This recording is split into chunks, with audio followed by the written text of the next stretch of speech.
Hello, नमस्कार and very good evening to all. स्वागत है एक बार फिर से आप सबका on Dainik Jagran i next digital platform let's talk. And आप सबको बता दूं कि आज हम लोग इस प्लेटफॉर्म पर मिल रहे हैं एक स्पेशल डिस्कशन को लेकर, जिसमें हम अपने एक्सपर्ट से जानेंगे कि what's behind the rise in heart attack among adults. अब अगर गौर करें तो कोविड के बाद से हमारे सामने कई ऐसे केस आए जिनकी फिजिकल फिटनेस के हम एग्जाम्पल दिया करते थे। उनकी सडन डेथ की खबर ने हमें अलग ही शॉक दिया, और उससे भी बड़ा शॉक मिला हमें उनकी डेथ के कारण को जानकर, और वो कारण था हार्ट अटैक। ऐसे में सबसे बड़ा सवाल ये उठता है कि कोविड के बाद से हमारी लाइफस्टाइल से लेकर हमारे चारों ओर के एनवायरनमेंट में ऐसा क्या चेंज आया जिन्होंने young, healthy and strong personalities को भी हार्ट अटैक जैसा शॉक दिया। इन्हीं से जुड़े हमारे और आपके सवालों का जवाब देने के लिए आज हमारे सेशन में मौजूद हैं एक्सपर्ट्स। तो चलिए सबसे पहले स्वागत करते हैं उनका, जिनमें हमारे बीच आज मौजूद हैं कानपुर के जीआरएस हॉस्पिटल से senior interventional cardiologist doctor Neeraj Baryani ji. Sir नमस्कार। नमस्कार। नमस्कार सर, स्वागत करती हूँ आपका बहुत बहुत अपने सेशन में। जी जी जी, धन्यवाद। मैं सबसे पहले तो आई नेक्स्ट परिवार का और दैनिक जागरण परिवार का धन्यवाद देना चाहूँगा कि उन्होंने मुझे इस प्लेटफॉर्म पे इनवाइट किया और जनता के बीच में मेरे को रखा है, और मैं उनके सवालों का जवाब देने के लिए यहाँ पर हूँ। जी, thank you so much sir. And doctor Neeraj sir के साथ हमारे बीच मौजूद हैं कानपुर पनेशिया हॉस्पिटल की special diabetologist and senior women cardiologist doctor Pallavi Mishra ji. नमस्कार। नमस्कार। तो मैम स्वागत करती हूँ आपका अपने सेशन पर। हाँ, तो मैं जो है आपके दैनिक जागरण और आई नेक्स्ट को बहुत बहुत धन्यवाद देती हूँ कि उन्होंने आज इस इतने इम्पोर्टेंट एक टॉपिक को उठाया है कि हार्ट की प्रॉब्लम एडल्ट्स में जो बढ़ रही है। तो डेफिनेटली एक बहुत ही अच्छा और इंटरेक्टिव टॉपिक रहेगा। और मैं पनेशिया हॉस्पिटल वाराणसी से हूँ, तो धन्यवाद मुझे इनवाइट करने के लिए। Okay, thank you so much ma'am. And आपके साथ हमारे बीच मौजूद हैं पनेशिया हॉस्पिटल से ही diabetologist, endocrinologist, metabolic physician doctor Ashutosh Mishra ji. But Ashutosh Mishra ji जल्द हमसे कनेक्ट होंगे, अभी हमसे कनेक्ट नहीं हो पाए हैं, बट बहुत जल्दी वो हमारे बीच होंगे। एंड इसी के साथ मैं स्वागत करूंगी अपने व्यूअर्स का भी, जो हमारे सेशन के साथ जुड़ रहे हैं और हमारे एक्सपर्ट से आज जानेंगे हार्ट से जुड़ी बहुत सारी चीजें। तो चलिए अपने सेशन को शुरू करते हैं और सबसे पहला क्वेश्चन पूछेंगे डॉक्टर नीरज सर से। सर, सबसे पहले आपसे जानना चाहेंगे कि जिस टॉपिक पर आज हम लोग बात करने जा रहे हैं, ओवरऑल उसका रीजन क्या है? क्यों यंग एज में हमारे एडल्ट्स आज हार्ट अटैक का शिकार हो रहे हैं? ऐसा क्या एनवायरनमेंट बन गया है, ऐसा क्या लाइफस्टाइल में चेंज हो गया है? देखिए, यंग एज में हार्ट अटैक्स इंडिया में पहले भी होते थे, और आज के परिप्रेक्ष्य में थोड़ा सा बढ़ तो गए हैं डेफिनेटली, लेकिन पहले भी हार्ट अटैक यंग एज में पहले भी होते थे। और इंडिया एक ऐसी कंट्री है जिसमें कि हार्ट डिजीज पश्चिम देशों के मुकाबले ऑलमोस्ट मतलब एक दशक पहले ही लोगों को अफेक्ट करती है, और ब्लड प्रेशर और डायबिटीज भी ऑलमोस्ट एक दशक पहले ही पश्चिम देशों के मुकाबले भारतवासियों को अफेक्ट करता है। और ये देखा गया है कि जो भारतीय लोग हैं, इनमें अगर हार्ट अटैक पड़ता है तो इनका जो प्रोग्नोसिस है वो अच्छा नहीं माना जाता है, और उनको लंबे समय तक हॉस्पिटल में एडमिट रहना पड़ता है, और उसमें सब कुछ बेहतर से बेहतर इलाज करने के बावजूद भी कई बार हम लोग को अच्छा रिजल्ट नहीं मिल पाता है।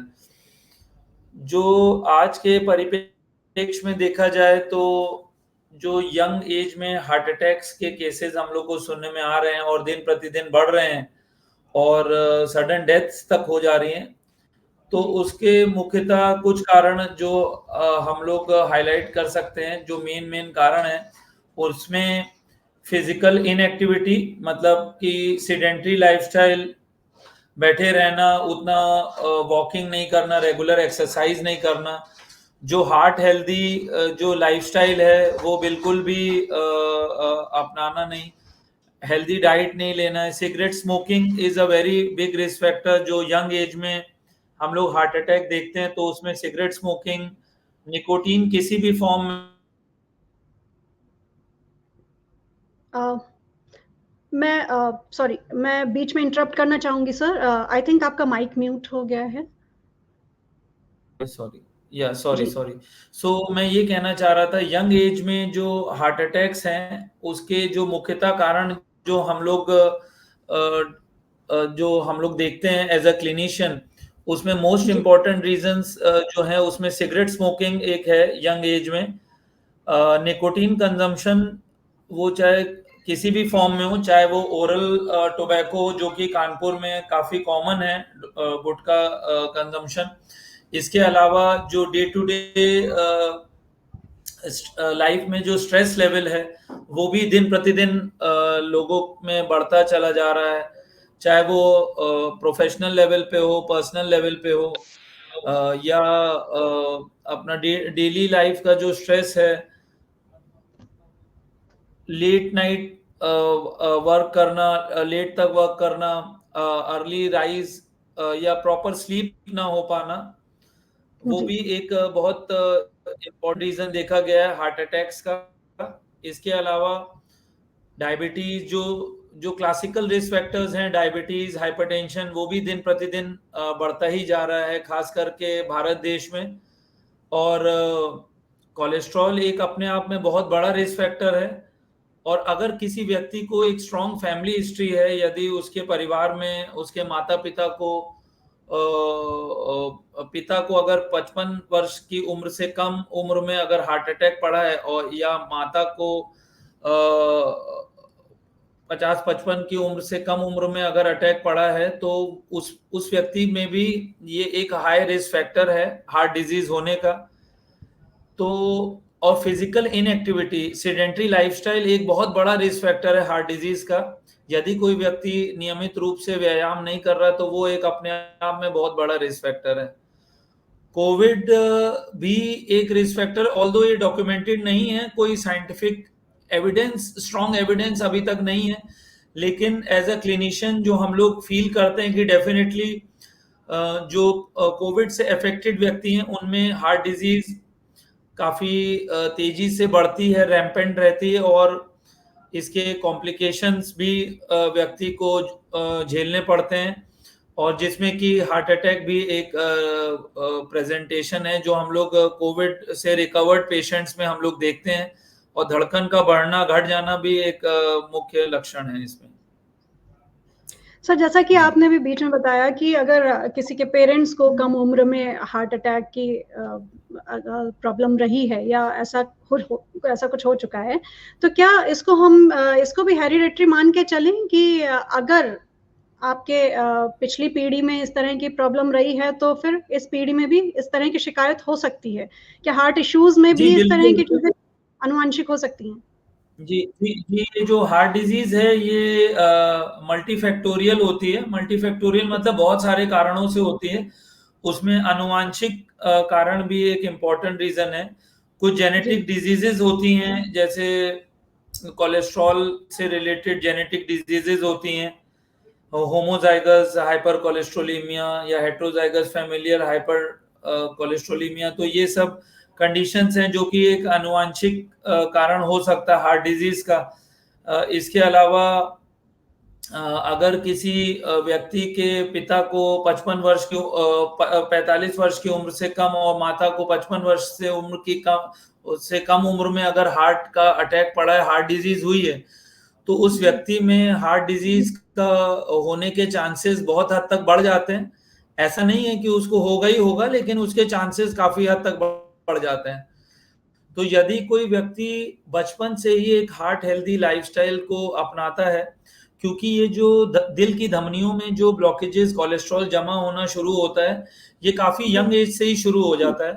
तो यदि कोई व्यक्ति यंग एज से, टीनेज एज से ही एक हार्ट हेल्दी लाइफस्टाइल को अपनाता है, जिसमें कि नियमित रूप से व्यायाम, एक अच्छी निद्रा, अच्छा खान पान, स्वस्थ खान पान अपनाता है, और जब वो एडल्टहुड में आता है 20s में 30s में, स्मोकिंग से, निकोटीन कंजम्पशन से दूर रहता है, स्ट्रेस से दूर रहता है, शुगर, कोलेस्ट्रॉल और बीपी को अपने नियंत्रण पे रखता है, अपने नंबर्स को जानता है, बीपी, शुगर और कोलेस्ट्रॉल के नंबर्स को जानता है, उसको नियंत्रण में रखता है, तो हार्ट डिजीज से मेरे ख्याल से काफी हद तक बचा जा सकता है। और अगर हम अपने नंबर्स को कंट्रोल में रखेंगे तो और एक अच्छी जीवन शैली को अपनाएंगे तो काफी हद तक हम इससे प्रिवेंट भी हो सकते हैं। प्रिवेंटेबल डिजीज है डेफिनेटली ये, और यदि अगर किसी व्यक्ति को हो जाता है हार्ट अटैक या हार्ट की दिक्कत, तो उसको मायूस होने की बिल्कुल भी जरूरत नहीं है। ये क्योरेबल भी है, ट्रीटेबल भी है। साइंस की प्रगति के साथ काफी एडवांस ट्रीटमेंट अब शहरों में उपलब्ध है। उसके लिए मेट्रोपॉलिटन सिटीज में जाना अब आवश्यक नहीं है। टीयर 1, टीयर 2, टीयर 3 सिटीज में भी अब एडवांस्ड कार्डियक केयर सब अवेलेबल हैं, और वो हम लोग अपनी जनता को डॉक्टर लोग प्रोवाइड कर रहे हैं, और अच्छे रिजल्ट के साथ, अच्छे साइंटिफिक एडवांसमेंट ने प्रोसीजर के रिजल्ट्स को भी काफी अच्छा कर दिया है। Thank you so much sir. Sir, जो व्यूअर्स हमारे साथ जुड़ रहे हैं उनके लिए सबसे अच्छी गुड न्यूज़ जो डॉक्टर नीरज सर ने हमारे साथ शेयर करी वो यही है कि हार्ट डिजीज या हार्ट से जुड़ा कोई इशू अगर यंग एज में भी आप फेस कर रहे हो तो इसमें कोई डरने वाली बात नहीं है। हमारे साइंस ने इतनी सारी चीजें हमारे सामने ला के रख दी हैं कि हम उनको भी प्रिवेंट कर सकते हैं, हम उनसे भी बचकर बाहर निकल सकते हैं, बशर्ते कि आप अपने रूटीन को सही करें, आप अपने आसपास के एनवायरनमेंट को सही करें। इसी के साथ मैं डॉक्टर पल्लवी मैम से पूछना चाहूंगी अपना नेक्स्ट क्वेश्चन। मैम, जब बात हार्ट के कमजोर होने की करते हैं तो उसी तरह से हम अपने अडल्ट्स को उन बीमारियों का शिकार होते भी देख रहे हैं जो एक उम्र के बाद कभी लोगों को हुआ करती थी, जैसा कि अभी डॉक्टर नीरज सर ने एक एग्जाम्पल के तौर पर डायबिटीज, शुगर का नाम लिया। तो अब हम उसी शुगर की अगर बात करें तो इसके लिए भी, या इस तरह की जो हार्ट डिजीज है, शुगर है, तो ये जो डिजीज अब यंग एज में लोगों को होने लगी है, तो इसके लिए भी क्या लोगों की बदलती हुई लाइफस्टाइल ही जिम्मेदार है? देखिए, आपने बड़ा अच्छा क्वेश्चन किया है। एक्चुअली डायबिटीज और हार्ट डिजीज दो अलग अलग चीजें नहीं है, पहले तो हम लोग ये जान लें। और जैसा कि नीरज सर ने काफी डिटेल में और बहुत अच्छी तरीके से हार्ट के प्रिवेंशन और हार्ट की जो हृदय की बीमारी की उत्पत्ति के कारण और जो अभी हमारे समाज में चीजें चल रही हैं उसमें हर एक पहलू पे इन्होंने बड़ा अच्छा अपना सारा डिटेल में बताया।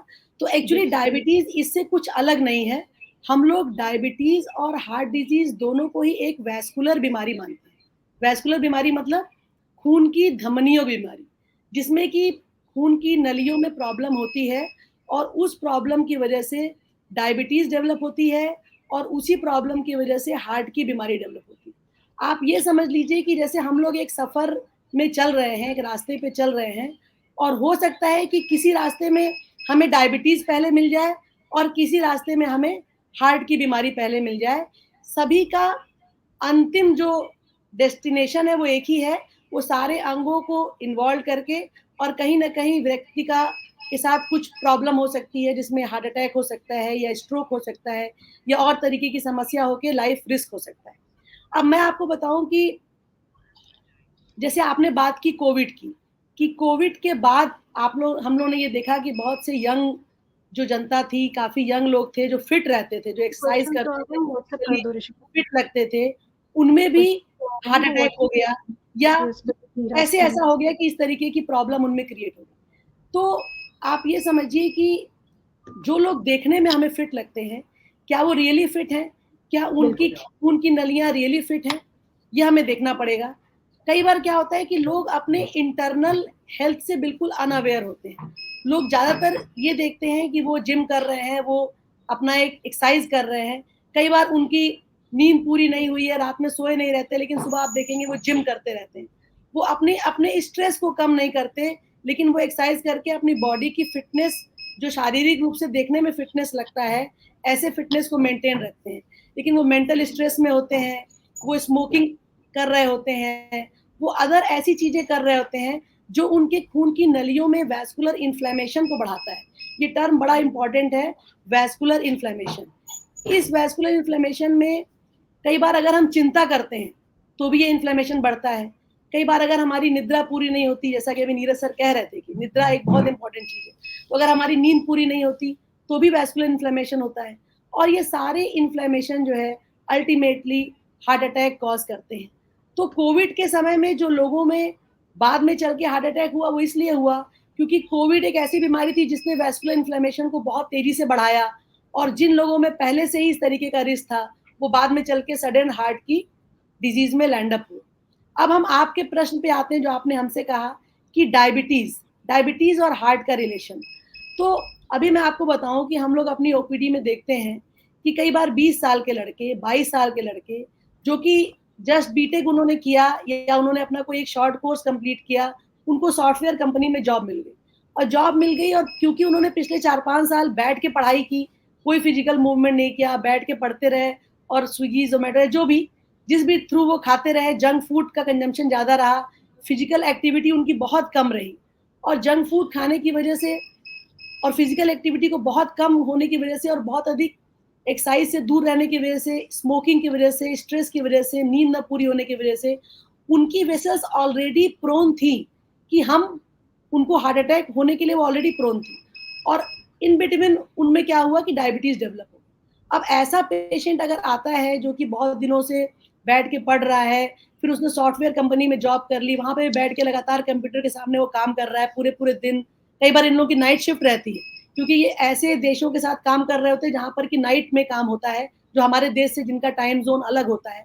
तो इस काम को करने की वजह से भी इनका वैस्कुलर इन्फ्लेमेशन बढ़ रहा होता है, और ये 20 साल 22 साल के बच्चे हमारे पास आते हैं कि देखिए मैडम, ये देखिए सर, हमारा जो है शुगर का लेवल 400-500 हो गया है, हमारा HbA1c 11, 12, 13 चल रहा है, और उनका कोलेस्ट्रॉल बढ़ा हुआ है, और वो पूरी तरीके से उनका जो इंटरनल वैस्कुलर हेल्थ है वो पूरी तरीके से क्षतिग्रस्त होती है, और इसकी वजह से वो एक बहुत इंपॉर्टेंट सेगमेंट है जिसमें बहुत तेजी से हार्ट की प्रॉब्लम आ सकती है किसी भी पल।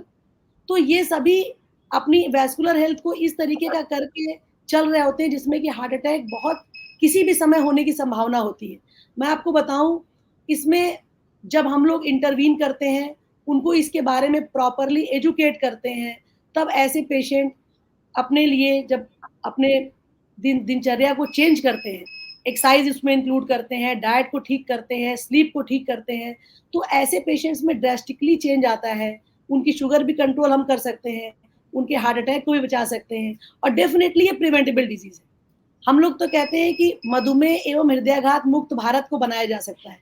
हम लोग अपने भारत को मधुमेह और हृदयाघात से मुक्त बना सकते हैं अगर हम आपने जो ये प्रोग्राम किया है, ऐसे प्रोग्राम को हम लोग इस देश के नेशनल स्तर पे अगर करें और बहुत से लोग इस बात से एजुकेट हों कि एक्चुअली जो हम दिनचर्या जी रहे हैं ये हमें एक चलता फिरता बॉम्ब बना रही है। बॉम्ब, हम लोग अपने शरीर को एक बॉम्ब की तरह बना रहे हैं जो कभी भी एक्सप्लोड हो सकता है किसी भी फॉर्म में। आइदर हमें हार्ट अटैक हो जाए, या हमें गुर्दे का अटैक हो जाए, या हमें ब्रेन का अटैक हो जाए और स्ट्रोक हो जाए। ये सारे अटैक हैं। हम लोग हार्ट अटैक को जानते हैं, लेकिन और भी अटैक हैं। तो अगर कोई भी अटैक होगा तो हमारे उस ऑर्गन को खत्म करेगा और अल्टीमेटली हमारा जीवन रिस्क पे होगा। तो डायबिटीज इसलिए हो रही है, जो कारण हार्ट के हैं वही कारण डायबिटीज के हैं, इसमें बहुत अंतर नहीं है, और दोनों एक ही सिक्के के दो पहलू। मैम, आपने इतने छोटे से टाइम पीरियड में बहुत सारी चीज़ें हार्ट को लेकर हमें बताई, जिसको अगर हमारे व्यूअर्स बहुत ध्यान से सुन रहे होंगे तो बहुत सारी चीज़ें इतने ही शॉर्ट पीरियड में हमारे सामने खुल के सामने आ गई हैं। एंड इसी के साथ आपसे एक बहुत इम्पॉर्टेंट क्वेश्चन मेरे दिमाग में आ रहा है मैम, कि जैसा जिमिंग की आपने बात करी, तो आज के जो यूथ हैं वो क्योंकि जिमिंग को बहुत प्रेफर करते हैं, तो जिमिंग को जिम जाकर बीच में उसमें गैप करना या उसको छोड़ देना, कहीं ना कहीं ये भी क्या उनके लिए डिजीज का कारण बनता है?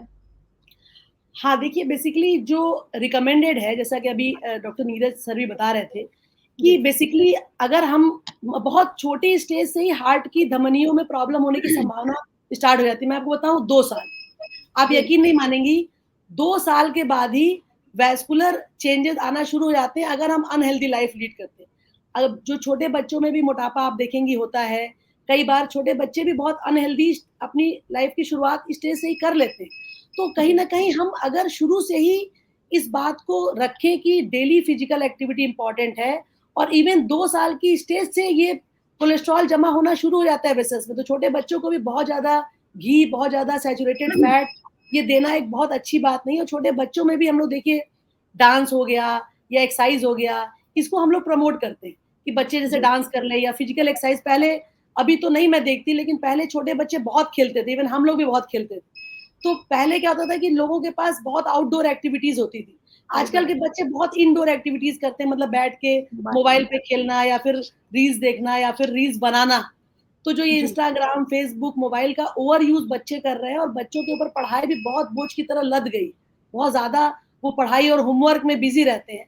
तो इसकी वजह से उनकी फिजिकल एक्टिविटी कहीं ना कहीं अफेक्टेड हो रही है। और हम आपको बता रहे हैं कि जो चीज आज हम 20-22 साल में देख रहे हैं, ये हम लोग आगे जाल के 10-15 साल में देखने लगेंगे। ये कोई बड़ी बात नहीं है, जिस तरीके की लाइफ लोग लीड कर रहे हैं। तो अगर छोटे बच्चों के करिकुलम में एक्सरसाइज, डांस और फिजिकल एक्टिविटी नहीं इंक्लूड होगी तो ये डेंजरस है। आउटडोर एक्टिविटी बहुत इंपॉर्टेंट है। दूसरी बात जो आपने कहा कि जैसे 15-16 साल की एज होती है, आजकल हम लोग देखना शुरू कर देते हैं कि भाई इस तरीके का मॉडल क्या है। मॉडल हमारे देश में मॉडल है जो मॉडल है एक्चुअली। तो उसको देख करके और लोग जो है बहुत ज्यादा जिम करना और अपनी बॉडी के बाइसेप्स, ट्राइसेप्स या अलग अलग उसकी टोनिंग के लिए जाते हैं। लेकिन एक्चुअली एक्सरसाइज डिफाइंड होनी चाहिए। और एक्सरसाइज में एरोबिक एक्सरसाइज, रेजिस्टेंस एक्सरसाइज और स्ट्रेचिंग, इसका एक सही सम्मिश्रण होना बहुत जरूरी है। तो केवल इंडोर एक्सरसाइज जैसे जिम एक अच्छी चीज नहीं है। अगर आप जिम कर रहे हैं, लेकिन आप उसके साथ साथ आप अपनी जो आउटडोर एक्सरसाइज है, आउटडोर एक्टिविटीज है, उसको जरूर करिए। हम लोग जो हार्ट के लिए जो कहते हैं, वो कहते हैं कि आप साइकिलिंग, वॉकिंग, स्विमिंग, ये 3 चीजों को हम लोग कहते हैं कि आप साइकिलिंग करिए डेली, या फिर आप वॉकिंग करिए, या फिर आप स्विमिंग करिए। ये तीनों चीज को अगर आप किसी एक को आप बदल बदल के कर सकते हैं ताकि आपका मन लगे, आपको बोरियत ना फील हो, तो ये एरोबिक एक्सरसाइज को करिए डेली, मतलब हर एक दिन, किसी दिन को बिना स्किप किए हुए। और इसके अलावा आप कम से कम ऑल्टरनेट डे अपनी कुछ ऐसी एक्सरसाइज जिसको हम लोग रेजिस्टेंस एक्सरसाइज करते हैं, इसमें हम लोग पुश पुल, मतलब उठाना, हैवी कुछ वेट उठाना, वेट लिफ्टिंग या पुश पुल, ऐसी एक्टिविटी, और कुछ स्ट्रेचिंग एक्सरसाइज, ताकि आपका एक बैलेंस रहे, फॉल की संभावना ना रहे, शरीर का एक बैलेंस उससे स्थापित होता है। इस एक्सरसाइज को जरूर करें। सिर्फ जिम करना एक सही चीज नहीं है। इसमें ऐसी एक्सरसाइजेस जो मैं बता रही हूँ जिसमें आउटडोर एक्टिविटीज शामिल हो, ये एक्चुअली आपके हार्ट को हेल्दी रखने में आपको काफी फायदा पहुंचाएंगी। तो इसको अपनी नियमित दिनचर्या में जरूर शामिल करें, बचपन से ही, रेगुलर। और एक बहुत अच्छी चीज है, अगर हम लोग अपने सभी लोगों को प्रमोट करें, अगर हम लोग कहीं पर हैं या और जो हमारे आसपास साथी हैं, जो लोग हैं, साइकिल एक बहुत अच्छी चीज है।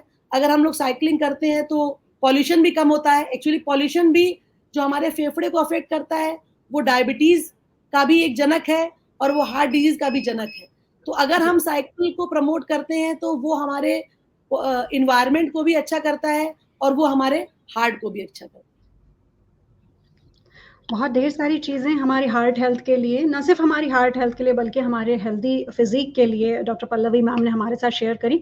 एंड इसी के साथ हमारे व्यूअर्स आपको बता दूं कि डॉक्टर आशुतोष मिश्रा जी भी हमसे कनेक्ट हो गए हैं। सर नमस्कार। नमस्ते नमस्ते नमस्कार नीरज, और नमस्ते पल्लवी। तो सर, हम लोग अभी अपने सेशन में doctor Neeraj sir and doctor Pallavi ma'am के साथ हम लोगों ने जाना कि हार्ट हेल्थ को प्रॉपर रखने के लिए क्या क्या चीज़ें हम लोग को करनी चाहिए, और स्पेशली हमारे जो यूथ हैं उनको क्या क्या चीज़ें करनी चाहिए।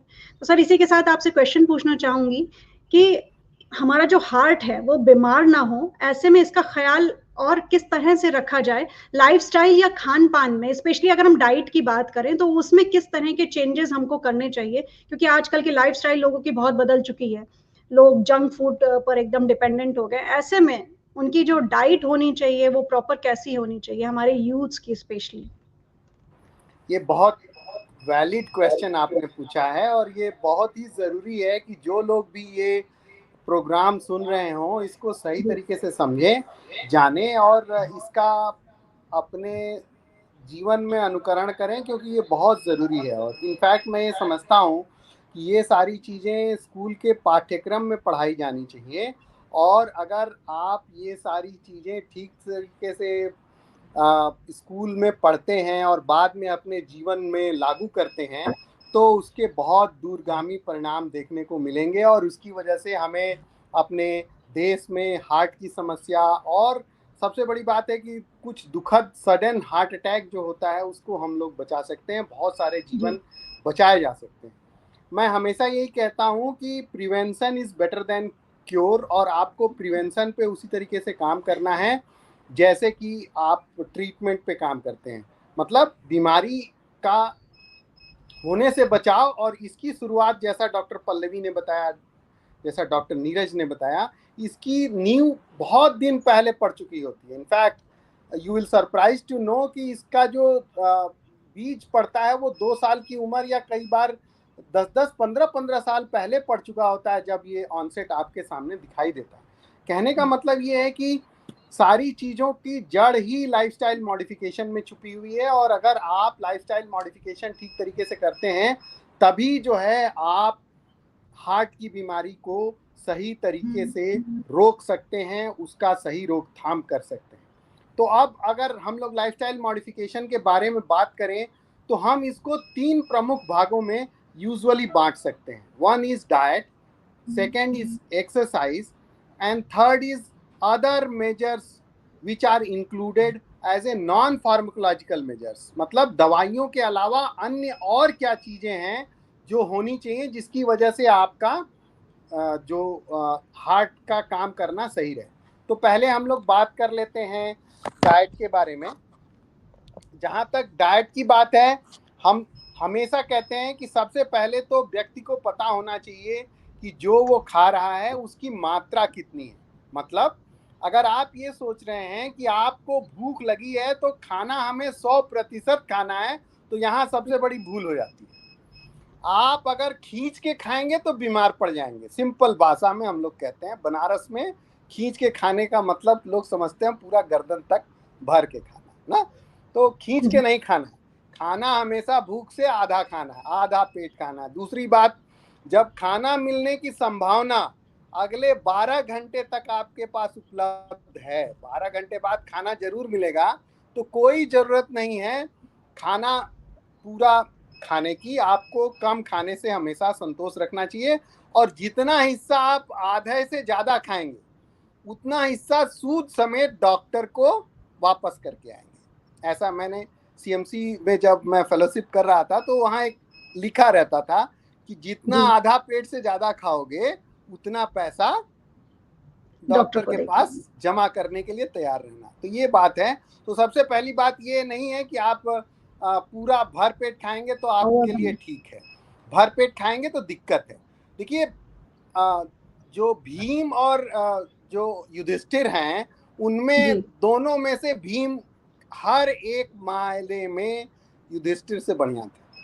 केवल एक पेट की कमी होने की वजह से उनका स्थान देखिए उनके काफी नीचे आ जाता है। बेचारे कोई छल नहीं किए, हष्ट पुष्ट व्यक्ति थे, लेकिन गड़बड़ ये था कि खूब खींच के खाते थे।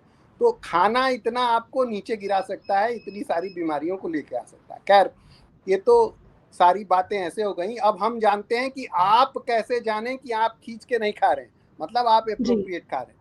तो ये मेरा हाथ देख रहे हैं ना आप, अगर आपकी लंबाई ऐसे है तो अगर आप देखें, आप अपना हाथ अगर इस तरीके से करते हैं और ये करते हैं तो अमूनन जो थाली का डायमीटर होना चाहिए वो इतना ही होना चाहिए। मतलब 9 इंच की मोटी मोटी थाली होनी चाहिए अगर आपकी लंबाई 168-170 सेंटीमीटर के आसपास है। तो इस थाली को हम लोग कहते हैं प्लेट मॉडल। अब इस प्लेट मॉडल को आप आधा हिस्से में बांट लें, आधा हिस्सा सब्जी और सलाद होना चाहिए। मतलब इतना, आप अगर ये देख पा रहे हो तो इतना हिस्सा आपको सब्जी सलाद खाना ही खाना है। फिर आधा हिस्सा कार्बोहाइड्रेट और प्रोटीन का होना चाहिए। मतलब कार्बोहाइड्रेट बोले तो रोटी, चावल, आलू ना, मोटा मोटा इसको कितना खाना चाहिए? ये मुट्ठी देख रहे हैं ना, आपकी मुट्ठी जितनी है इतना ही कार्बोहाइड्रेट खाना चाहिए, इससे ज्यादा नहीं। हमारे यहाँ क्या है कि जितना आप सब्जी खाएंगे उसका 2 गुना आप रोटी खाते हैं, तो बीमार तो पड़ेंगे ही। तो खाना इतना है, ठीक है, एक मुट्ठी के बराबर। और प्रोटीन कितना खाना है? दूसरे हाथ की मुट्ठी के बराबर। तो एक मुट्ठी के बराबर कार्बोहाइड्रेट, एक मुट्ठी के बराबर प्रोटीन, और इतना क्या खाना है? सब्जी और सलाद।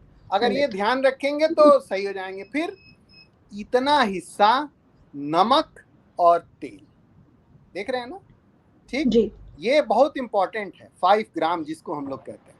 तो इतना हिस्सा नमक और तेल, इस हिसाब से अगर आप खाते हैं तो, और इतना हिस्सा देखिए, ये देख पा रहे हैं ना जो मेरा हथेली का ये वाला हिस्सा, इतना हिस्सा ड्राई फ्रूट्स, इतना हिस्सा ड्राई फ्रूट्स। तो आपके हाथ में ही छुपा है कि आपका क्या होना है।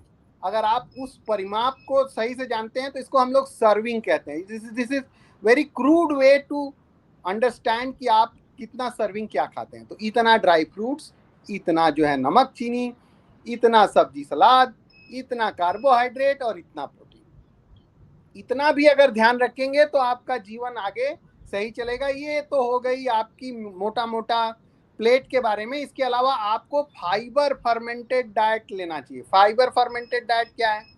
फाइबर फर्मेंटेड डाइट हम लोग कहते हैं जब आप दही और मट्ठा जैसी चीजें लेते हैं जिसमें गट माइक्रोबायोटा को मॉडिफाई करने की क्षमता होती है। मतलब जब आप फाइबर लेते हैं तो आपका पेट का बैक्टीरिया डिफरेंट तरीके से मॉडिफाई हो जाता है, जो ऐसे एंटी इन्फ्लेमेटरी सब्सटेंस निकालता है या ऐसे न्यूरोट्रांसमीटर को कनेक्ट करता है जो आपके एनर्जी मेटाबॉलिज्म को दोबारा रीसेट कर देते हैं। तो अधिकतर लोगों को खाने की वजह से मोटापा या हार्ट का प्रॉब्लम नहीं होता है। TMAO लेवल, ये भी एक बहुत इंपॉर्टेंट चीज है, इसकी वजह से भी लोगों को हार्ट की प्रॉब्लम होती है। कहने का मतलब ये है कि आपका खाना डिसाइड करेगा कि आपके पेट के अंदर का बैक्टीरिया कैसा है, और वो पेट के अंदर का बैक्टीरिया डिसाइड करेगा कि आपका जीवन कितना होने वाला। ये बस का कंडक्टर आपके पेट में बैठा हुआ है, वो टिकट काट देगा। भैया अगर गड़बड़ है तो पहले का टिकट काट देगा, जल्दी यात्रा खत्म, नहीं तो आपकी यात्रा थोड़ी लंबी चलेगी। तो ये समझना चाहिए कि पेट का बैक्टीरिया इंपॉर्टेंट है। इसके अलावा तेल की मात्रा कम होनी चाहिए और एप्रोप्रिएट होना चाहिए। जैसे आधा लीटर प्रति व्यक्ति प्रति महीना तेल की मात्रा को कंज्यूम करना चाहिए अगर आपका वेट नॉर्मल है। तो अगर वेट आपका कम है तो ये 400 ml पर पर्सन पर मंथ हो सकता है, और इसमें 50 ग्राम के आसपास ही सैचुरेटेड फैट होना चाहिए। मतलब 10% of the total oil consumption आपका सैचुरेटेड फैट होना चाहिए। तो सैचुरेटेड फैट आपको बता दिया, टोटल ऑयल कंजम्पशन बता दिया, ड्राई फ्रूट्स बता दिया, और आजकल जो बहुत इंपॉर्टेंट चीज आ रही है वो है वेगान डाइट।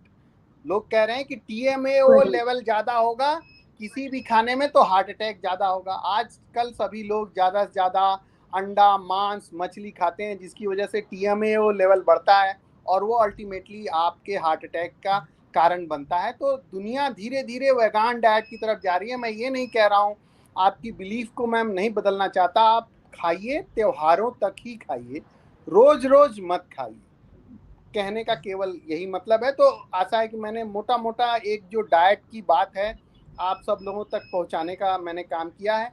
कुछ चीजें समय अभाव में जरूर छूट सकती हैं, वो हम लोग बाद में क्वेश्चन आंसर सेशन में ले सकते हैं। सर मुझे लगता है कि बहुत ही इंटरेस्टिंग वे में मैथ्स एंड माइथोलॉजी के एग्जाम्पल्स को मिक्स करके आपने इतने इंटरेस्टिंग वे में बहुत सारी चीजों को, डाइट को तो पूरी तरह से हमारे सामने प्रेजेंट कर दिया है। और मुझे लगता है कि हमारे व्यूअर्स के मन में डाइट को लेकर तो अब कोई सवाल बाकी ही नहीं रहना चाहिए, जिस तरह से डॉक्टर आशुतोष सर ने हमारे साथ शेयर करा है। Thank you so much sir. And इसी के साथ हमारे व्यूअर्स हमारे साथ जुड़ रहे हैं जिनके क्वेश्चन हमारे पास हैं, तो मैं वो पूछना चाहूंगी अपने एक्सपर्ट से। मैं डॉक्टर नीरज सर से पूछना चाहूंगी। सर कानपुर से रिज हमारे व्यूअर एक हमारे साथ जुड़ रहे हैं, उनका क्वेश्चन है कि heart attack, pain and chest या गैस्ट्रिक पेन में किस तरह से फर्क को समझा जाए। सर मैं क्वेश्चन फिर से रिपीट करूं? जी नहीं, मैंने सुन लिया क्वेश्चन। ये बहुत ही इम्पोर्टेंट क्वेश्चन है, और अभी रिसेंटली मैंने इसी विषय में वीडियो भी अपलोड किया अपने YouTube चैनल में कि एक गैस से उत्पन्न दर्द में और एक एंजाइना वाले पेन के दर्द को कैसे डिफरेंशिएट किया जाए, अलग अलग कैसे किया जाए। तो सबसे पहले तो मैं यही बोलना चाहूंगा कि यदि किसी भी व्यक्ति को छाती में जलन जैसा दर्द या दर्द महसूस हो रहा है तो सबसे पहले उसको अपना ECG कराना चाहिए अपने निकटतम फिजिशियन से, फैमिली फिजिशियन या कार्डियोलॉजिस्ट से मिल करके एक अपने सिम्टम्स को अच्छे से बताना है, ईसीजी कराना है, अपने खुद डॉक्टरी नहीं करनी है, खुद अपना ट्रीटमेंट नहीं करना है।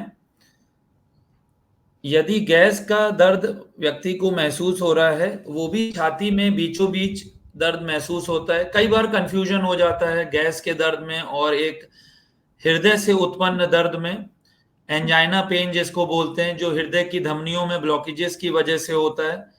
बेसिकली वो जो दर्द होता है एंजाइना पेन, वो मसल्स को एडिक्वेट ब्लड सप्लाई ना मिलने की वजह से होता है, सप्लाई और डिमांड का मिसमैच की वजह से वो दर्द होता है। तो यदि किसी व्यक्ति को छाती में बीचों बीच जलन का आभास हो रहा है और यदि वो दर्द खाने से रिलेटेड है, फूड के बाद बढ़ रहा है या खाली पेट बढ़ रहा है, तो वो एक गैस के दर्द की तरफ एक सपोर्टिव एविडेंस हो सकता है। यदि वो दर्द हमारे बाएं बाजू में, दाएं बाजू में, पीठ में, गर्दन में या नीचे जबड़े की तरफ, पेट की तरफ नहीं जा रहा है, तो वो गैस का दर्द हो सकता है। वो गैस का दर्द प्रायः एक ही जगह पे बना रहता है, वो मूव नहीं करता है। लेकिन इसके अपोजिट जो एंजाइना पेन होता है, वो भी छाती में बीचों बीच मरीज को महसूस होता है और ज्यादातर मरीज अपना फिस्ट को इस तरह छाती में रख करके मरीज बताता है इस तरह पूरा दर्द महसूस हो रहा है। और प्रायः ये दर्द कई बार दाएं बाजू में, बाएं बाजू में, पीठ में, पेट के ऊपरी हिस्से में, नाभि के ऊपर और निचले जबड़े तक कहीं पर भी आगे की तरफ या पीछे पीठ की तरफ महसूस हो सकता है। जरूरी नहीं है कि ये दर्द छाती के बाईं तरफ के हिस्से में ही महसूस हो। इसके साथ ही साथ यदि किसी व्यक्ति को जलन वाला दर्द हो रहा है और साथ ही पेट में भीषण दर्द उठ रहा है, जो कि छूने पे दर्द बढ़ रहा है, तो प्रायः ये पेट से उत्पन्न दर्द हो सकता है। लेकिन जैसा मैंने पहली ही लाइन बोली कि मोस्ट इंपॉर्टेंट है कि आपको अपना ईसीजी कराना है। यदि पहला ईसीजी नॉर्मल है तो भी आपको सीरियल ईसीजी हो सकता है डॉक्टर आपके एडवाइस करे, आपको इमरजेंसी में रुकने के लिए डॉक्टर एडवाइस करे। कम से कम 4-5 घंटे हो सकता है डॉक्टर आपको रोके, तो कृपया उसमें सहयोग करें डॉक्टर का। और हो सकता है डॉक्टर आपको रिपीटेड ईसीजी एडवाइस करे।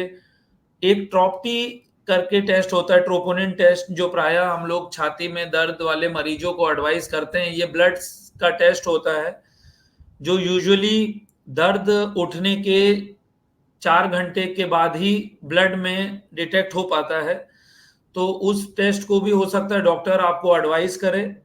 और यदि पहले ही ईसीजी में हार्ट अटैक का या हार्ट से ही रिलेटेड दर्द डॉक्टर को लग रहा है, तो हो सकता है डॉक्टर आपका इको कार्डियोग्राफी, जो कि हृदय का अल्ट्रासाउंड है, वो एडवाइस करे, एडमिशन एडवाइस करे। अगर ट्रॉप्टी पॉजिटिव आता है तो एडमिशन भी एडवाइस कर सकते हैं। तो यदि ईसीजी में भीषण अटैक पता चलता है, डिटेक्ट होता है और डायग्नोसिस एक हार्ट अटैक की बनती है, छाती में जलन भी एक लक्षण हो सकता है हार्ट अटैक का, तो उस कंडीशन में यदि ये बहुत ही भीषण अटैक है, जिसको कि हम लोग टेक्निकल भाषा में एसटी एलिवेशन एमआई बोलते हैं, और यदि व्यक्ति समय रहते डॉक्टर के पास अस्पताल में पहुंचा है जहां पर कि कैथलैब की सुविधा उपलब्ध है, एंजियोग्राफी की सुविधा उपलब्ध है, तो कार्डियोलॉजिस्ट हो सकता है आपको तुरंत इमरजेंसी एंजियोग्राफी और एंजियोप्लास्टी की सलाह दे। तो ये इस बीमारी का बेस्ट ट्रीटमेंट है। दोनों को डिफरेंशिएट करना इंपॉर्टेंट है, लेकिन मैं फिर से कहना चाहूंगा, आप अपने डॉक्टर से संपर्क करें, खुद के डॉक्टर मत बने, खुद से इलाज मत करें, मिनिमम अपना ईसीजी कराएं। यदि पहला ईसीजी नॉर्मल है तो हो सकता है सीरियल ईसीजी, सीरियल ट्रोपोनिन्स का जरूरत पड़े। इकोकार्डियोग्राफी इसमें बहुत हेल्पफुल होता है डिफरेंशिएट करने में, गैस के दर्द में और अटैक के दर्द में। तो इस तरीके से हम लोग दोनों को अलग अलग कर सकते हैं और डायग्नोज होने के बाद एक प्रॉपर डायरेक्शन में आगे बढ़ सकते हैं और अच्छा रिजल्ट पा सकते हैं। Thank you so much sir. मैं उम्मीद करती हूँ कि रिज को अपने क्वेश्चन का प्रॉपर आंसर मिल गया होगा, और बहुत साफ सी बात है कि जो हमारे एक्सपर्ट ने सजेस्ट करा है कि डिफ्रेंशिएट किया जा सकता है दोनों ही तरह के पेन को, बट ज़रूरी है कि आप खुद के डॉक्टर ना बने, क्योंकि ये बात हमारे हार्ट की है। सेकेंड्स में चीज़ें बिगड़ सकती हैं, बन सकती हैं, इसलिए अगर इस तरह की कोई सिम्टम्स नज़र आ रहे हैं तो तुरंत अपने डॉक्टर से कंसल्ट करें। Thank you so much sir. And अब डॉक्टर पल्लवी मैम से पूछना चाहूंगी अपना नेक्स्ट क्वेश्चन। मैम, विकास जायसवाल करके हमारे साथ एक व्यूअर जुड़ रहे हैं, जिनका क्वेश्चन है कि my age is 33 and sometimes I feel pain in my chest left side for a few seconds. Is this any sign of heart problem? हाँ, इस तरीके की समस्या कई बार लोगों को होती है, और खास करके ये यंग एज में, मिडिल एज में होती है कि हमको कहीं एक जगह सीने में कहीं एक जगह चुभन होती है जी, या कहीं एक जगह दर्द होता है। किसी एक प्लेस पे लोग बताते हैं, हाथ रख के भी बताते हैं कि यहाँ पे दर्द होता है, या कभी अचानक किसी भी समय ये दर्द उनको महसूस होता है। तो मैं आपको बता दूं कि पहली बात तो ये कि किसी भी तरीके के चेस्ट पेन को हम लोग डॉक्टर, चाहे पेशेंट कितने भी लाइटली इस बात को कहे, या वो उसका एक उत्सुकता भरा एक प्रश्न हो कि भाई हमको कभी चेस्ट पेन महसूस होता है लेफ्ट साइड में या राइट साइड में, तो हम लोग किसी भी तरीके का चेस्ट पेन को अवॉइड नहीं करते। पहली चीज, चेस्ट पेन का मतलब उसका एक इवैल्यूएशन आंसर देने के पहले बहुत जरूरी है। हम केवल इस बात को कि उसको कहीं एक पर्टिकुलर प्लेस पे ही पेन उन्होंने बताया और हम उनसे कह दें कि नहीं, ये हार्ट का पेन नहीं हो सकता, मतलब हार्ट की किसी प्रॉब्लम की वजह से पेन नहीं हो सकता, ये पॉसिबल नहीं है बिना उनके साथ पूरी तरीके से बातचीत किए हुए, बिना उनको ठीक से देखे, जांचे, परखे। क्योंकि अभी हम लोग अपने पिछले बातचीत में, जो पिछले लगभग 45 मिनट से हम लोगों ने बातचीत की है, इसमें हम लोगों ने अभी डिस्कस किया है कि इवन 20 साल 22 साल के बच्चे भी इस समय मेटाबॉलिक सिंड्रोम जैसी बीमारी से ग्रसित हैं। मेटाबॉलिक सिंड्रोम का मतलब कि हल्का डायबिटीज, प्री डायबिटीज या डायबिटीज होना, कोलेस्ट्रॉल का बढ़ा होना, वेट का बढ़ा होना, ब्लड प्रेशर का बढ़ा होना। तो इस तरीके की चीज़ों से लोग ग्रसित हो रहे हैं बहुत तेजी से, बहुत तेजी से। तो अब 33 ईयर की एज में अगर कहीं कोई चेस्ट पेन हो रहा है तो उसका कारण हार्ट का बीमारी है, कि फेफड़े की वजह से ब्रोंकोस्पाज्म की वजह से पेन हो रहा है, कि किसी एंजाइटी की वजह से हो रहा है, कि मस्कुलोस्केलेटल चेस्ट पेन है, या फिर जैसा कि अभी आप कह रही थी कि कोई गैस का पेन है। तो इसको हम लोग ये नहीं कह सकते कि ये पेन किस वजह से है, लेकिन और बाकी प्रोफाइलिंग करके देख के कि क्या इनकी कोई फैमिली हिस्ट्री में कुछ कोई चीज़ है, या परिवार में क्या कोई ऐसी परंपरा रही है हार्ट की बीमारी की, इनका अपना खुद का अपना वेट वजन कैसा है, क्या ये रोज एक्सरसाइज करते हैं कि नहीं करते हैं, कहीं ये स्मोकिंग तो नहीं करते हैं, इनको कहीं डायबिटीज या प्री डायबिटीज तो नहीं है, या फिर अदर प्रोफाइलिंग करके ही हम लोग इसको बता सकते हैं। ये बड़ा छोटा सा क्वेश्चन है लेकिन बड़ा भारी क्वेश्चन है, इसको सिंपली इग्नोर नहीं किया जा सकता।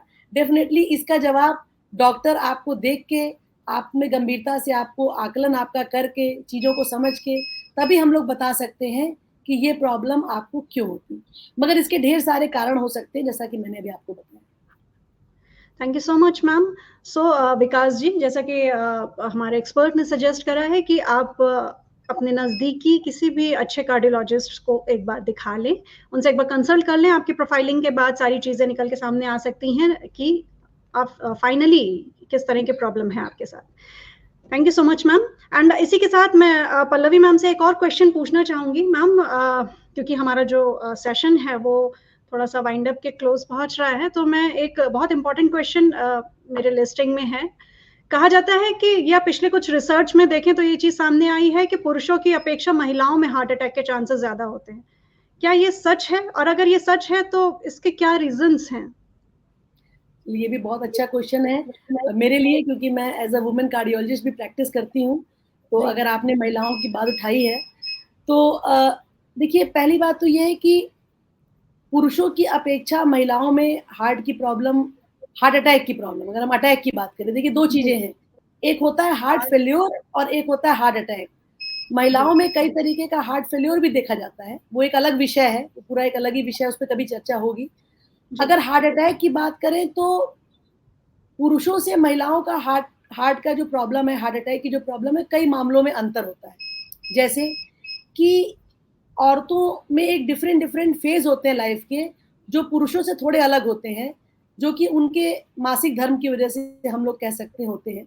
जब औरतों में इसकी शुरुआत होती है, जिसको हम लोग मेनार्की कहते हैं, तो वो एक स्टेज होती है जहाँ से फीमेल एक मतलब एक बच्ची जो है, या एक आप कह सकते हैं यंग बच्ची जो है धीरे-धीरे बड़ी होती है।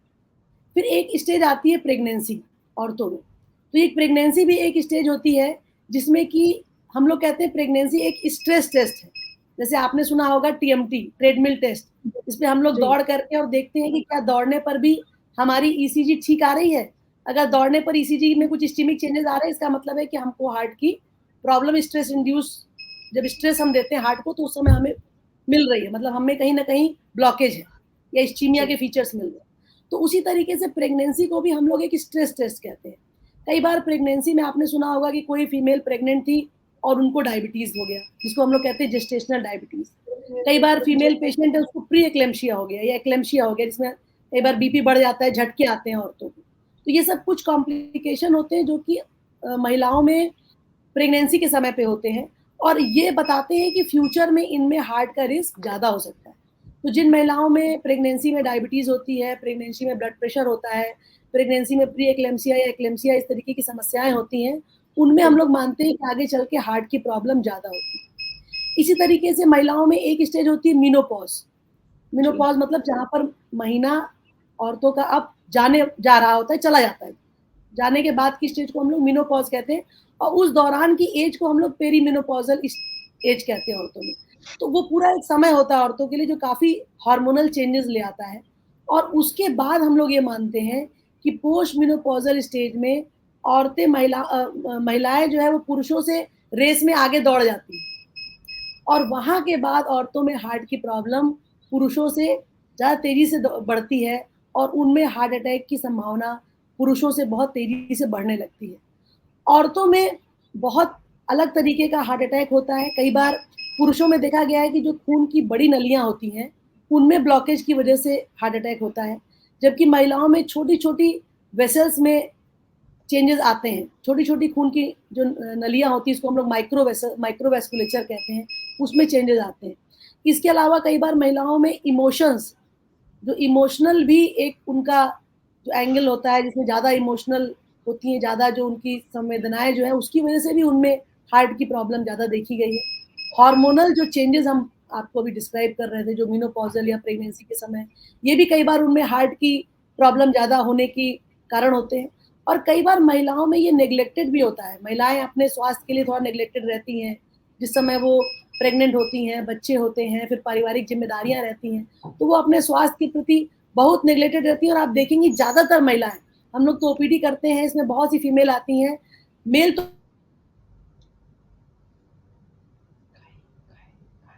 लेकिन महिलाओं के पास बिल्कुल फुर्सत नहीं होती। वो सुबह उठती हैं, बच्चों को तैयार करती हैं, स्कूल भेजती हैं, फिर बच्चों के आने का वेट करती हैं, खाना बनाती हैं, घरेलू काम में इतना बिज़ी रहती हैं कि उनकी पूरी जो एज मिडल एज होती है, वो एक्सरसाइज़ से छूट जाती है। तो उनके जीवन में फिजिकल एक्सरसाइज़ बहुत कम हो गई है। ज़्यादातर आप देखेंगे कि महिलाएँ प्रेगनेंसी के बाद ओबीज़ हो जाती हैं। तो ये जो ओबेसिटी उनमें आ जाती है, और जिसमें कि वो एक्सरसाइज नहीं करती, उनका खान-पान भी नेग्लेक्टेड रहता है, जो बचा-खुचा कुछ भी खा लिया, इसकी वजह से उनकी हेल्थ बहुत सीवियरली कॉम्प्रोमाइज़्ड हो रही है। तो ये बहुत ज़रूरी है कि फीमेल्स अपनी हेल्थ को उतना ही ध्यान दें, क्योंकि उनके ऊपर परिवार है, वो परिवार की एक धुरी होती हैं, और ये बहुत ज़रूरी है कि उनकी हेल्थ पे ध्यान दिया जाए, उनको भी अपनी एक्सरसाइज का एक समय मिले, उनके खान-पान का एक समय हो, उनकी जो वेट बढ़ने की जो टेंडेंसी है, क्योंकि उनमें बड़ी तरीके का एक फ़ेज़, अलग-अलग फ़ेज़ है लाइफ़ का, जो कि मेल में नहीं होता। तो इस फ़ेज़ वाइज़ भी उनके हार्ट का हम लोग केयर करें, ध्यान दें, ताकि जो आपने कहा कि महिलाओं में हृदय की प्रॉब्लम तेज़ी से बढ़ रही है, उसको भी हम लोग प्रिवेंट कर सकें। और आप यकीन मानिए, ये भी टोटली प्रिवेंटेबल है। ये टोटली प्रिवेंटेबल है। एक बात मैं और कहना चाहूँगी, बहुत इम्पोर्टेंट बात है कि ज़्यादातर महिलाएँ, फीमेल्स, वो अपनी बोन हेल्थ का भी ध्यान नहीं रखती। बोन हेल्थ एक बहुत इम्पोर्टेंट चीज़ है। अगर हम लोग अपनी मेनोपॉज़ल एज के बाद अगर अपनी बोन हेल्थ पे ध्यान नहीं रखते, और हमारी बोन एज तेज़ी से गड़बड़ होती है, अफ़ेक्ट होती है, तो आप देखेंगे कि ओल्ड एज में महिलाएँ कहती हैं कि भई हमारे घुटने में दर्द होता है डॉक्टर साहब, हमारे कमर में दर्द होता है, हमसे उठा नहीं जाता, हमसे चला नहीं जाता। अगर वो उठेंगी नहीं, चलेंगी नहीं, फिज़िकली एक्टिव नहीं रहेंगी, तो फिर वेट गेन करती चली जाएँगी, और डेफिनेटली फिर हार्ट, फेफड़ा, शुगर, ये सारी बीमारियां उनको अपने गिरफ्त में लेती चली जाएंगी। तो ये बहुत जरूरी है कि हम लोग उनकी प्रेगनेंसी के बाद, जब उनका एक जो ब्रेस्ट फीडिंग वाला स्टेज होता है, जब वो बच्चों को दूध पिलाती हैं, उस समय उनके कैल्शियम की मात्रा, विटामिन D3 की मात्रा, मेनोपॉज के साथ उनके बोन हेल्थ के बारे में ध्यान रखना, और आफ्टर मेनोपॉज भी उनकी बोन हेल्थ का ध्यान रखना। एक्सरसाइज से भी बोन हेल्थ अच्छी होती है। उनको इसके बारे में अवेयर कराना, बताना, अगर इसको रखेंगे तो डेफिनेटली हम लोग महिलाओं में हार्ट की प्रॉब्लम को इन सारे एस्पेक्ट पे ध्यान रख के काफी तेजी से बचा सकते हैं और कम कर सकते हैं। Thank you so much ma'am. And इसी के साथ ये बात भी खुल के सामने आती है कि वाकई फीमेल्स के साथ बहुत सारे रिस्क फैक्टर्स जुड़े होते हैं, जिनकी वजह से सिर्फ हार्ट इश्यूज ही नहीं, बहुत सारे इश्यूज भी उनके साथ सामने आ सकते हैं। तो अपनी हेल्थ को मेंटेन रखना कितना ज़्यादा ज़रूरी है, ये आज के सेशन में हमारे सामने हमारे एक्सपर्ट्स ने बहुत सारे एग्जाम्पल्स के साथ रखा। डॉक्टर आशुतोष सर से फिर से हमारा जो कनेक्शन है वो ब्रेक हो गया, बट नहीं, आशुतोष सर अभी हमारे साथ जुड़े हुए हैं। सर, आपसे एक क्वेश्चन पूछना चाहूंगी कि हम लोग अभी जब बात कर रहे हैं एडल्ट्स एंड फीमेल्स को लेकर, तो इनके साथ किस तरह के, इन लोगों के साथ और किस तरह के स्पेसिफिक लोगों में दिल की बीमारी होने के चांसेस होते हैं, ये किन फैक्टर्स पे ये डिपेंड करता है? देखिए, जो हार्ट की बीमारी है ये कई सारे इसके रिस्क फैक्टर होते हैं। मसलन देखिए, ब्लड प्रेशर एक इसका रिस्क फैक्टर है, कोलेस्ट्रॉल का बढ़ना इसका एक रिस्क फैक्टर है, मोटापा इसका एक रिस्क फैक्टर है, और अगर आप देखें तो इनएक्टिविटी इसका रिस्क फैक्टर है। अगर आपका वेस्ट सरकमफ्रेंस ज़्यादा है, मतलब कमर का घेरा अगर पुरुषों में 90 सेंटीमीटर से ज़्यादा है और फीमेल में 80 सेंटीमीटर से ज़्यादा है, तो ये रिस्क फैक्टर है। तो कहने का मतलब ये है कि डिप्रेशन इसका एक रिस्क फैक्टर है ना। तो और इसके अलावा महिलाओं में अगर माइग्रेन की प्रॉब्लम हो, अगर जो पेशेंट को कोई भी क्रोनिक इन्फ्लेमेशन हो, जैसे COPD हो गया या कोई भी जॉइंट का प्रॉब्लम हो गया, ये सारे फैक्टर्स उसको हार्ट की बीमारी के लिए रिस्क पर ले जाते हैं। इसके अलावा अगर कोई ऐसा व्यक्ति हो जो जिसका पूरे दिन में स्लीप डिप्राइव्ड हो, हार्मोनल कई प्रॉब्लम्स हो, ये भी मरीज को हार्ट की प्रॉब्लम के लिए प्रिडिस्पोज करता है। सोते समय अगर पेशेंट को खर्राटे आ रहे हों, गर्दन का घेरा अगर 32 सेंटीमीटर महिलाओं में और 34 सेंटीमीटर पुरुषों में ये इससे ज़्यादा हो, तो हार्ट की प्रॉब्लम होती है। अगर आपके लीवर में फैट जमा है, अगर आपके हार्ट के चारों तरफ फैट जमा है, अगर आपके इंटेस्टाइन में फैट जमा है, विसरल फैट ज़्यादा है, तो ये सारे फैक्टर आपको हार्ट की बीमारियों के लिए प्रिडिस्पोज करते हैं। कहने का मतलब ये है कि ये कई सारे फैक्टर्स हैं जो आपको देखने चाहिए अगर कोई भी व्यक्ति इस तरीके का है जिसको हार्ट की प्रॉब्लम आप एसेस कर रहे हैं। इसके लिए डॉक्टरों में समानता रहे, सभी लोग सारी चीज़ों को ठीक तरीके से देख रहे हैं। इसके अलावा व्यसन, जैसे अगर कोई ज़्यादा अल्कोहल लेता है, स्मोकिंग करता है, तो भी वो हार्ट का रिस्क ये करता है। तो जैसे अगर हम बात कर रहे हैं कि एज ए डॉक्टर कह रहे हैं कि फला व्यक्ति को हार्ट अटैक का रिस्क ज़्यादा है, कोई दूसरा व्यक्ति कह रहा है कि नहीं हार्ट अटैक का रिस्क ज़्यादा नहीं है, ये ठीक है। या कोलेस्ट्रॉल की दवा चल रही है, किसी ने कोलेस्ट्रॉल की दवा दिया और फॉलोअप में किसी ने बंद कर लिया। तो इस तरीके की चीज़ें होती रहती हैं। तो अक्रॉस द गाइडलाइन लोगों ने क्या किया, जो अमेरिकन कार्डियोलॉजिकल सोसाइटी है और दूसरे गाइडलाइंस निर्माताओं ने क्या किया कि उन लोगों ने एक हार्ट अटैक का या हार्ट डिजीज का रिस्क असेसमेंट सिस्टम बनाया। इसको कहते हैं heart attack risk assessment system. ये हर एक व्यक्ति के आजकल के मोबाइल के ज़माने में उपलब्ध है। आप जो है उसके ऐप को डाउनलोड कर सकते हैं और अपना हार्ट अटैक का रिस्क जान सकते हैं। तो ये ASCVD रिस्क है। क्यूरिस 3 रिस्क स्कोर सिस्टम है। तो और इसके अलावा कई यूरोपियन सोसाइटी के भी रिस्क स्कोरिंग सिस्टम है, जो ये बता देते हैं कि आपकी हार्ट एज क्या है, जो क्रूड टर्म्स में, जैसे मसलन आपकी हार्ट की उम्र 56 साल है और आपका उम्र जो है 40 साल है, तो ये हार्ट अटैक का रिस्क अमूमन ज़्यादा हो जाएगा क्योंकि हार्ट की एजिंग हो गई है। इसी तरीके से ASCVD रिस्क स्कोर ये बताता है कि अगले 10 साल में हार्ट अटैक होने की संभावना कितनी है। 7.5% है, 5% है। यूजुअल ही 7.5 से 5% से नीचे अगर रहता है तो हम लोग उसको हेल्दी मानते हैं। लेकिन अगर मान लीजिए 10% हो जाए, 20% हो जाए, 30% हो जाए, और लाइफ टाइम रिस्क भी ये बताता है, अगर वो हाई है तो आप समझ सकते हैं कि आपका हार्ट अटैक का रिस्क ज़्यादा है। और अगर आप हार्ट अटैक से बचाव की कुछ काम कर भी रहे हैं, दवाइयाँ ले भी रहे हैं, और ये रिस्क लगातार नीचे नहीं आ रहा है, इसका मतलब जो आप उपाय कर रहे हैं वो पूरी तरीके से कारगर नहीं है। इसको और इंटेंसिफाई करने की जरूरत है। ये बहुत महत्वपूर्ण बात है। तो आप ADA की वेबसाइट पे जाके इसको पता लगा सकते हैं। डायबिटीज भी एक इम्पॉर्टेंट स्पेसिफिक कॉज है इसके लिए। तो ये रिस्क स्कोरिंग सिस्टम आपको ये बता देता है कि कहीं कोई चीज छूट तो नहीं रही है, या मेरा मोटा मोटा रिस्क क्या है। मैं फिर से रिपीट कर देता हूँ, क्विरिस स्कोर सिस्टम जो इंडियंस के लिए, उसमें एथनिसिटी का भी ख्याल रखा गया है, और वो उसमें बहुत सारे डेटा इंडियन ओरिजिन के भी हैं। ASCVD risk scoring system plus JBS scoring system, ये कुछ पॉपुलर स्कोरिंग सिस्टम है। इसके अलावा इंडियन रिस्क स्कोर सिस्टम्स भी लोग बनाने की तैयारी में है, जिससे हमारे इंडियन स्पेसिफिक डाटा के लिए लोगों को पता लगाया जा सके कि आपका हार्ट अटैक का रिस्क क्या है। ये तो हो गई कुल जमा साइंस की बात। अब इतने सारी बातों में लोगों को कुछ खास समझ में आता नहीं कि भाई क्या है। तो अगर एक आखिरी व्यक्ति को समझाना हो कि भैया आपका हार्ट अटैक का रिस्क कैसे पता लगेगा, तो हम ये कहेंगे कि अगर आप अपनी उम्र के व्यक्ति से धीरे चल रहे हैं और आपकी सांस उखड़ जा रही है, तो आप प्लीज जाके डॉक्टर को दिखाएं। पहला बात। अगर आप अच्छे से तेज चल सकते हैं, दौड़ सकते हैं, सांस नहीं फूलती है, तो आपका हार्ट अच्छा काम कर रहा है, उसका एज हार्ट का कम है। पहला बात। दूसरा बात, कमर का घेरा, इंची टेप लेके नाभि के आसपास अगर आप अपना कमर का घेरा नाप लेते हैं, अगर पुरुष हैं आप और 90 सेंटीमीटर है, महिला अगर आप हैं 80 सेंटीमीटर है, तो आपका हार्ट अटैक का रिस्क कम है। तीसरी महत्वपूर्ण बात, गर्दन का घेरा। अगर गर्दन का घेरा अगर आप ऊपर वाला बटन बंद कर सकते हैं, इसका मतलब हार्ट अटैक का रिस्क कम है। अगर ये नहीं बंद कर पा रहे हैं, इसका मतलब कुछ ना कुछ गड़बड़ है।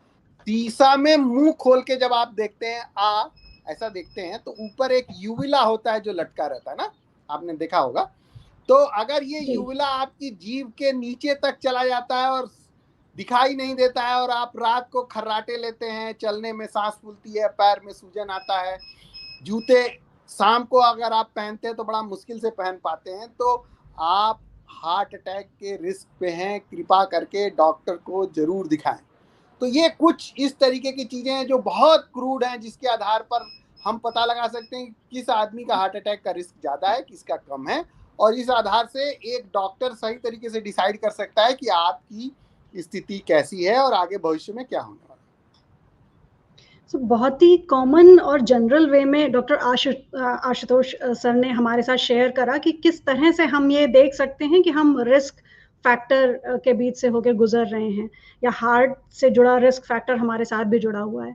तो इन सारी चीज़ों को ध्यान में रखें, और जितने भी व्यूअर्स हमारे साथ जुड़ रहे हैं, वो इन हमारे जो एक्सपर्ट्स जिन्होंने जितनी बातें शेयर करी हैं, वो सारी चीज़ें कंपाइल करके उनके लिए बहुत इंफॉर्मेटिव है। तो कुल मिलाकर इस सेशन का जो कंक्लूजन निकलता है वो ये कि बात जब दिल की हो तो उसका दिल से ख्याल रखने की बहुत ज़रूरत होती है, और दिल से दिल का ख्याल रखने का मतलब है उसे लेकर पूरी तरह से अवेयर रहना, बदले हुए एनवायरनमेंट को भी उसके अकॉर्डिंग बना लेना, और इसके साथ खुद को सेफ रखना। एंड इस कंक्लूजन पर हमें पहुंचाने के लिए मैं अपने वेबिनार को वाइंड अप करने से पहले अपने एक्सपर्ट्स को बोलूंगी thank you so much doctor Ashutosh sir, आपको बहुत बहुत धन्यवाद। Thank you so much doctor Neeraj sir, thank you so much doctor Pallavi ma'am, आपका बहुत बहुत धन्यवाद कि अपना इतना कीमती समय निकालकर हमारे सेशन के साथ जुड़े। एंड अपने एक्सपर्ट्स के साथ अब मैं अपने व्यूअर्स को भी बोलूंगी थैंक्स कि वो भी हमारे इस सेशन के साथ जुड़े। एंड इस थैंक्स नोट के साथ अब लूंगी आप सभी से विदा, पर इसी वादे के साथ कि मिलूंगी फिर आपसे ऑन द सेम प्लेटफॉर्म किसी एक और इम्पोर्टेंट टॉपिक के साथ. Till then, take care and bye bye.